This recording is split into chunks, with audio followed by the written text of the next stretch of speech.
আসসালামু আলাইকুম বন্ধুরা, কেমন আছেন সবাই? আশা করি ভালো আছেন। আবার অনেক দিন পরে আমরা পিকনিকে যাচ্ছি।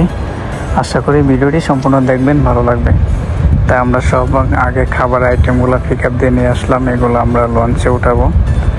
লঞ্চ দিয়ে অনেকটা দূরে যাবো। আমরা যারা মালদ্বীপে থাকি তারা তো জানি যে মালদ্বীপে কোনো রাস্তা নাই, সব হচ্ছে পানির পথ দিয়ে চলাচল করতে হয়। তাই আমরা লঞ্চ দিয়ে অনেকটা দূরে যাব, আমাদের রিসোর্ট থেকে অনেকটা দূরে। আমাদের সাথে বাংলাদেশে তো আমরা আছি, তারপরে শ্রীলঙ্কান, ইন্ডিয়ান সবাই একসাথে যাচ্ছি। যার যার খাবার আইটেম নিয়ে সবাই রেডি হয়ে লঞ্চে আমরা সবাই চলে আসলাম।